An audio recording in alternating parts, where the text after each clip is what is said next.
നമസ്കാരം. നമസ്തേ.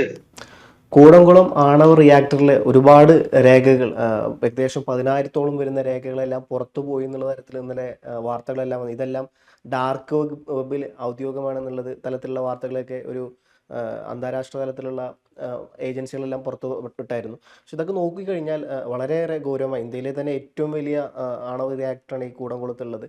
അപ്പം ഇത്തരത്തിലുള്ള ഒരു ആണവ റിയാക്ടറിൻ്റെ എല്ലാവിധ രഹസ്യ സ്വഭാവങ്ങളാണ് ചോർത്ത് പോയതെന്നുള്ളത്, 10,000-കണക്കിന് രേഖകളെല്ലാം നിലവിൽ ഈ പറഞ്ഞ പോലെ ഡാർക്ക് വെബിൽ ലഭ്യമാണെന്നുള്ളതൊക്കെയാണ് ആ വാർത്തകളുണ്ടായിരുന്നത്.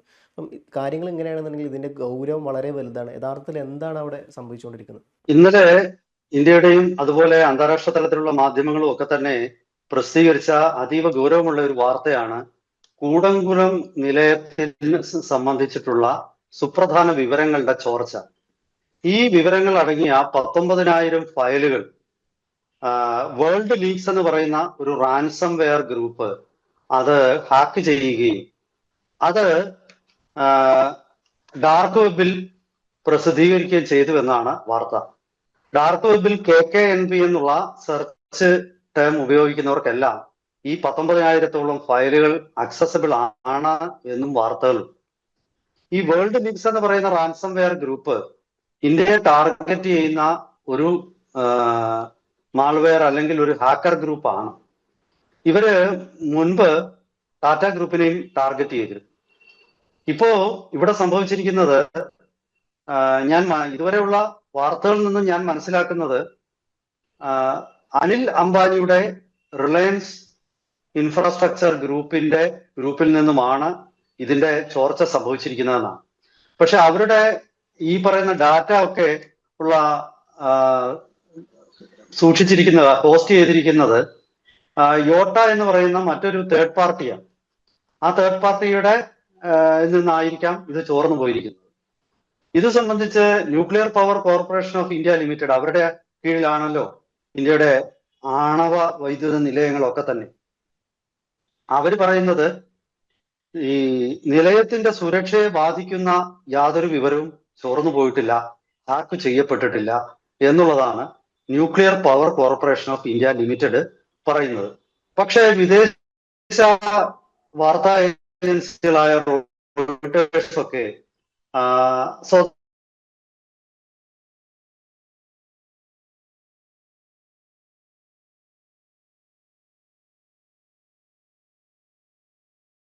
റിപ്പോർട്ട് ചെയ്യുന്നത് data breach could pose serious threat to the plant എന്നാണ്. അപ്പോ ഗുരുതരമായ ഭീഷണി പ്ലാന്റ് നേരിടും എന്ന് തന്നെയാണ് അവരുടെ നിഗമനം. ഇത് രാകേഷ് കൃഷ്ണൻ എന്ന് പറയുന്ന ഒരു ഭാരതീയനായിട്ടുള്ള ഒരു സൈബർ സെക്യൂരിറ്റി വിദഗ്ധനും ഇതേ അഭിപ്രായം പറഞ്ഞിട്ടുണ്ട്. നിർണായകമായ വിവരങ്ങളാണ് ചോർന്നു പോയിരിക്കുന്നതെന്നാണ് വാർത്ത. സത്യത്തിൽ എന്താണ് അനിൽ അംബാനി ഗ്രൂപ്പിന് ഈ വിഷയത്തിൽ പറയാനുള്ളത്? അവര് പല മാധ്യമങ്ങൾക്കും വ്യക്തമായ മറുപടി ഒന്നും കൊടുത്തിട്ടില്ല. അനിൽ അംബാനി കഴിഞ്ഞ കുറച്ചു നാളുകളായിട്ട് വലിയ ദുരൂഹതകളുടെ ഒരു വ്യക്തിത്വമായിട്ട് മാറിയിരിക്കുകയായിരുന്നു.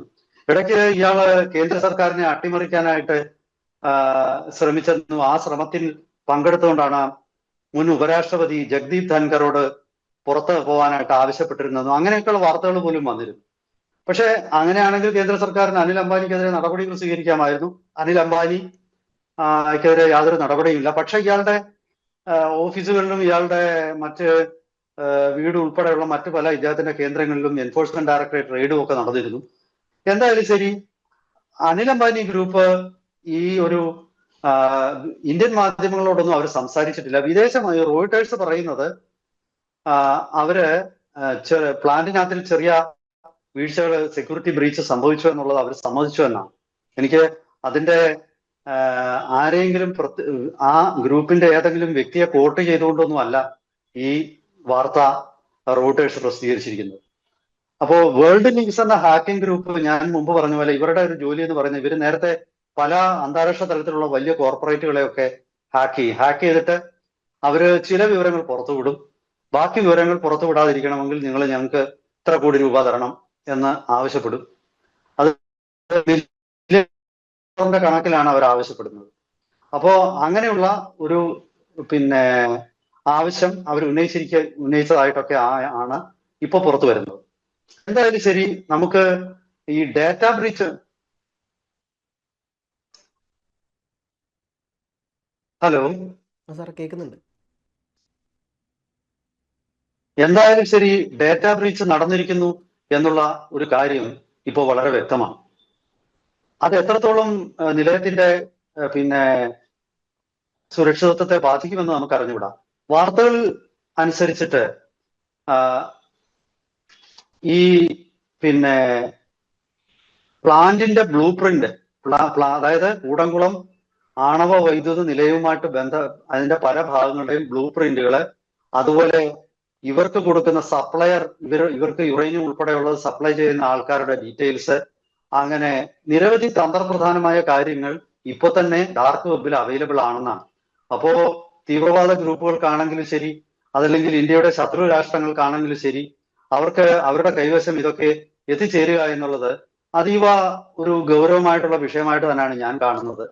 ഇത് ഈ പ്ലാന്റ് അതിന്റെ പിന്നെ യൂണിറ്റ് 3, 3, 4 ഈ 2 യൂണിറ്റുകൾ റിലയൻസിന്റെ, അനിൽ അംബാനിയുടെ റിലയൻസ് ഇൻഫ്രാസ്ട്രക്ചറിനാണ് അതിന്റെ നിർമ്മിക്കാനുള്ള കരാറ് കിട്ടിയിരിക്കുന്നത്.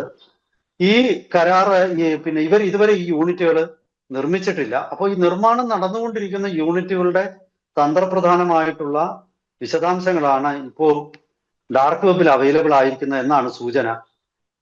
2027 ഈ പിന്നെ ഈ പ്ലാന്റ് 3 and 4, യൂണിറ്റ് 3 and 4 കൂടംകുളത്തിന്റെ അത് കമ്മീഷൻ ചെയ്യുമെന്ന് പിന്നെ വാർത്തകൾ വന്നിരിക്കുന്നത്. ഈ 2 യൂണിറ്റും കൂടി 2000 മെഗാവാട്ട് വൈദ്യുതി ഉൽപ്പാദിപ്പിക്കുമെന്നാണ് കണക്കാക്കപ്പെടുന്നത്.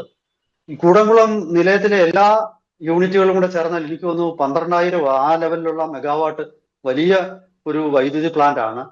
ഇതിനെതിരെ ചില ഗ്രൂപ്പുകളൊക്കെ അവിടെ നേരത്തെ സമരം നടത്തിയിരുന്നു. പിന്നീട് അത് വിദേശ സംഘടനകളുടെ സഹായത്തോടു കൂടിയാണ് സമരം നടത്തിയെന്ന് ചില ആരോപണങ്ങൾ ഉണ്ടായിരുന്നു. എന്തായാലും ശരി, ഏറ്റവും ഒടുവിൽ കൂടംകുളം ആണവ വൈദ്യുത നിലയത്തിനെതിരെയുള്ള പ്രക്ഷോഭങ്ങളൊക്കെ കെട്ടടങ്ങിയിരുന്നു. അപ്പോൾ ഇത് സംബന്ധിച്ച ഒരുപാട് പശ്ചാത്തലം നോക്കിക്കഴിഞ്ഞാൽ ഈ കൂടംകുളം ആണവ നിലയം പല ആൾക്കാരും ഇതിനെ ലക്ഷ്യം വെച്ച് നാളുകളായിട്ട് തന്നെ പ്രവർത്തിക്കുന്നുണ്ട് എന്നുള്ളത് ഒരു സത്യമാണ്. അപ്പൊ ആ സാഹചര്യത്തിൽ സുരക്ഷാ സംവിധാനം ശക്തിപ്പെടുത്താൻ എന്നതിൽ സർക്കാർ പരാജയപ്പെട്ടോ എന്നുള്ള വളരെ നിർണായകമായ ഒരു ചോദ്യം അവിടെയുണ്ട്. കാരണം ഇങ്ങനെയുള്ള എന്തെങ്കിലും ഒരു അട്ടിമറി അവിടെ പ്രതീക്ഷിക്കേണ്ടതാണ്. പിന്നെ മാത്രവുമല്ല, ഇന്ത്യയുടെ മൊത്തം സൈബർ സെക്യൂരിറ്റിയുടെ സുരക്ഷയെ കുറിച്ചിട്ട്, സൈബർ സെക്യൂരിറ്റിയെ കുറിച്ചിട്ട്, അതിലെ പഴുതുകളെ കുറിച്ചിട്ട് അതൊക്കെ നിർണായകമായ ചോദ്യങ്ങൾ ഇവിടുന്ന് വരുന്നുണ്ട്. ഇതിപ്പോ തുടക്കം മാത്രമാണ്.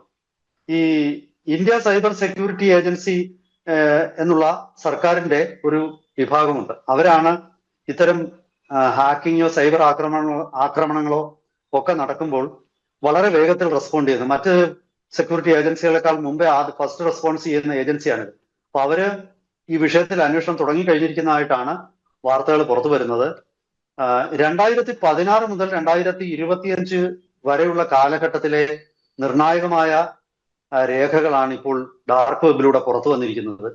ഇത് നിശ്ചയമായിട്ടും ഇന്ത്യയുടെ ഊർജ രംഗത്തെ സ്വയം പര്യാപ്തത എന്ന ഒരു ലക്ഷ്യത്തിന് തീർച്ചയായിട്ടും ഇതൊരു വെല്ലുവിളി തന്നെയാണ് ഉയർത്തിയിരിക്കുന്നത്. കാരണം ഇന്ത്യ ഇപ്പോൾ വളരെ കൃത്യമായിട്ട് ശ്രദ്ധിച്ചുകൊണ്ടിരിക്കുന്നത്, വളരെ ഇന്ത്യ കഠിനമായി പരിശ്രമിച്ചുകൊണ്ടിരിക്കുന്നത് 2047 ആകുമ്പോഴേക്കും 100 ഗിഗാവാട്ട് ആണവ വൈദ്യുതി ഉൽപ്പാദിപ്പിക്കാൻ വേണ്ടിയിട്ടാണ്. നമ്മുടെ ഇപ്പോഴത്തെ ഉൽപാദന ശേഷി വെറും 8.8 ഗിഗാവാട്ടാണ്. 1 ഗിഗാവാട്ട് എന്നത് 1000 മെഗാവാട്ട്. ആ പരിശ്രമത്തിൽ ഈ കൂടംകുളം ആണവ വൈദ്യുത നിലയത്തിന്റെ പങ്ക് വളരെ നിർണായകമാണ്. ഞാൻ മനസ്സിലാക്കുന്നത് 10,000 മെഗാവാട്ടിലധികം ഉൽപാദനം മുഴുവൻ യൂണിറ്റുകളും കമ്മീഷൻ ചെയ്ത് കഴിയുമ്പോഴേക്കും 10,000 മെഗാവാട്ടിലധികം ശേഷിയുള്ള ഒരു നിലയമാണിത്. സത്യത്തിൽ കേരളം പോലുള്ള കേരളത്തിനും ഇപ്പോൾ നമ്മൾ പലപ്പോഴും വൈദ്യുതി ക്ഷാമം വലിയ രീതിയിൽ അനുഭവിക്കാത്തതിന്റെ ഒരു കാരണം കൂടംകുളം നിലയമാണ്. കാരണം കൂടംകുളം നിലയത്തിൽ നിന്നുള്ള വൈദ്യുതി കേരളത്തിന് ലഭിക്കുന്നുണ്ട്. ഇത് ദക്ഷിണേന്ത്യൻ തമിഴ്നാടിന് അത് സ്ഥിതി ചെയ്യുന്ന സംസ്ഥാനം എന്നുള്ള നിലയിൽ അവർക്കായിരിക്കും കൂടുതൽ ലഭിക്കുന്നതെങ്കിലും നാഷണൽ ഗ്രിഡിലേക്ക്, പ്രത്യേകിച്ച് ദക്ഷിണേന്ത്യൻ സംസ്ഥാനങ്ങൾക്ക്, കേരളം ഉൾപ്പെടെയുള്ള സംസ്ഥാനങ്ങൾക്ക് ഇവിടെ നിന്നും വൈദ്യുതി ലഭിക്കുന്നതുകൊണ്ടാണ് ഇപ്പോൾ നമ്മൾ വലിയ രീതിയിൽ ബുദ്ധിമുട്ടില്ലാത്ത. എങ്കിലും ഇപ്പൊ കേരളത്തിലെ നഗരങ്ങളിലൊക്കെ തന്നെ ഇപ്പൊ തിരുവനന്തപുരം നഗരത്തിൽ ദിവസവും രാത്രി 2 തവണ അരമണിക്കൂർ വെച്ച് പീക്ക് അവേഴ്സിൽ ഇപ്പൊ ലോഡ് ഷെഡിങ് തുടങ്ങി. സർക്കാർ ഇത് പുറത്തു പറയുന്നില്ല എന്നൊക്കെ ഉള്ളൂ. ഓമന പേരിട്ട് വേറെ പിന്നെ പേരൊക്കെ ഇട്ടാണ് പറയുന്നത്. പക്ഷെ ലോഡ് ഷെഡിങ് ഇവിടെ നടക്കുന്നു, വളരെ കൃത്യമായിട്ട് നടക്കുന്നു. കേരളത്തിലെ മറ്റു നഗരങ്ങളിൽ നടക്കുന്നുണ്ട്. ഇപ്പൊ തന്നെ നമ്മുടെ ഈ നെറ്റിന് സംഭവിച്ചിരിക്കുന്ന, കേരളത്തിൽ ഉടനീളം ഇന്റർനെറ്റിന് ബുദ്ധിമുട്ടുണ്ടായിട്ടുണ്ട്. കേരളത്തിൽ ഇന്റർനെറ്റ് ബാധിച്ചിട്ടുണ്ട്, ഇന്റർനെറ്റ് സർവീസിന്. പല ആൾക്കാരും കോഴിക്കോട് തൊട്ട് തിരുവനന്തപുരം വരെയുള്ള ആൾക്കാർ, ഞാൻ ബന്ധപ്പെടുന്ന പല ആൾക്കാരും എന്നോട് പറയുന്നത് നെറ്റ് വേണ്ട രീതിയിൽ പ്രവർത്തിക്കുന്നില്ല എന്നുള്ളത്. ആദ്യം നമുക്ക് ഇതെല്ലാം കൂടെ കണക്കിലെടുക്കുമ്പോൾ നിശ്ചയമായിട്ടും നമ്മൾ അറിയാത്ത ചില സൈബർ ആക്രമണങ്ങൾ നമുക്ക് നേരെ നടക്കുന്നുണ്ട്. ചൈന കുറെ നാളായിട്ട് ഇന്ത്യക്ക് നേരെ സൈബർ ആക്രമണങ്ങൾ നടത്തുന്നതായിട്ട് വാർത്തകളൊക്കെ ഉണ്ട്. എന്തായാലും ശരി, ഇതൊരു ഒരുപക്ഷെ ഇത് നിലയത്തിന്റെ സെക്യൂരിറ്റി ഒന്നും കോംപ്രമൈസ് ചെയ്തിട്ടില്ലായിരിക്കാം. പക്ഷെ എന്നിരുന്നാൽ പോലും ഇന്ത്യയുടെ സൈബർ സെക്യൂരിറ്റി സംവിധാനത്തിലുള്ള പഴുതുകളെ, പാളിച്ചകളെ ഒക്കെ ഇത് തുറന്നു കാണിച്ചു എന്നുള്ളത് യാതൊരു സംശയവുമില്ല. ഇതൊരു വേക്കപ്പ് കോൾ എന്ന് പറയുന്ന ഒരു ജാഗ്രത ഉണരാനുള്ള ഒരു നിർദ്ദേശമാണ്. ഇനി ഉണർന്നില്ലെങ്കിൽ നിശ്ചയമായിട്ടും കേന്ദ്ര സർക്കാരിന് ഒരുപാട് ചോദ്യങ്ങൾക്ക് മറുപടി പറയേണ്ടി വരും.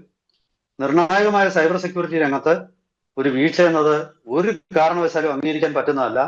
ന്യൂക്ലിയർ പ്ലാന്റുകളുടെ സുരക്ഷ രാജ്യത്തിന്റെ തന്നെ സുരക്ഷയാണ്. ആ സുരക്ഷയിൽ കോംപ്രമൈസ് ചെയ്യപ്പെട്ടിട്ടുണ്ടെങ്കിൽ നിശ്ചയമായും അതിനുള്ള ഉത്തരവാദികളെ കണ്ടുപിടിച്ച് അവർക്ക് മാതൃകാപരമായിട്ട് ശിക്ഷ കൊടുക്കേണ്ടതുണ്ട്. നേരെ മറിച്ച് ഇതില്ല, ഇങ്ങനെയൊന്നും സംഭവിച്ചില്ല എന്ന് പറഞ്ഞ് ആൾക്കാരുടെ കണ്ണിൽ പൊടിയിട്ട് എല്ലാവരെയും തെറ്റിദ്ധരിപ്പിക്കാനാണ് ശ്രമിക്കുന്നതെങ്കിൽ അത് സർക്കാരിനെ തന്നെ ബാധിക്കും എന്നാണ് എനിക്ക് തോന്നുന്നത്. കൂടുതൽ വിശദാംശങ്ങളുമായിട്ട് വരുന്ന ദിവസം നമുക്ക് വീണ്ടും പ്രേക്ഷകരെ സമീപിക്കാം. ഒരിക്കൽ കൂടി എല്ലാവർക്കും നമസ്കാരം.